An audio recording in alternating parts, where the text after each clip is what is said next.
আরে এই মায়াবী তরমুজটা আমাকে পারতেই হবে। আরে বাহ, আমি 1000 বছর পরে আমি মুক্তি পেলাম। আরে তুমি আবার কি? আরে আমি হলাম ইচ্ছে পূরণ করা পরি। তোমার যে কোনো একটা ইচ্ছার কথা চাও, আমি সেটাই পূরণ করে দেব। আচ্ছা, আমি যে কোনো জিনিসকে চলে যেন স্বর্ণ হয়ে যায়। আচ্ছা ঠিক আছে। আরে এই তো পেয়েছি শালাকে। আমার কাছ থেকে অনেকদিন হয়ে গেছে টাকা নিয়েছে, এখনো টাকা ফেরত দেয় না। আরে শালা, আমার টাকা ফেরত দে। আরে কি বলিস, বন্ধুকে টাকা দিলে আবার টাকা ফেরত নিতে হয় নাকি? আরে তুই তো আমার বন্ধুই না, তোকে আজকে আমি মেরেই ফেলবো। আরে আরে, আমি এটা কি করলাম? আমার বন্ধুকে স্বর্ণ বানিয়ে ফেলেছি, এখনই আমাকে পরীর কাছে যেতে হবে। আরে আরে পরি, আমার বন্ধুকে তো টাচ করে ফেলেছি, সে তো স্বর্ণ হয়ে গেছে, তাকে তাড়াতাড়ি বাঁচাও। আরে আমি তো তাকে ঠিক করতে পারবো না, একমাত্র কদুই তাকে ঠিক করতে পারবে।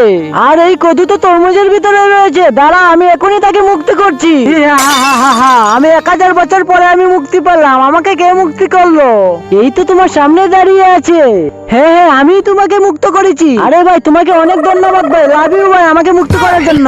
আরে কদু, তুই আমাকে চুরি দিলি, এখন আমার বন্ধুকে কে বাঁচাবে? বন্ধুরা, আমি অন্যদের মতো কসম দেবো না। যদি আল্লাহর লেখাটি ভালো লেগে থাকে তাহলে এই ভিডিওটিকে লাইক করে চ্যানেলটিকে সাবস্ক্রাইব করে যায়, কমেন্টে অবশ্যই আল্লাহর নামটি লিখে যাবে।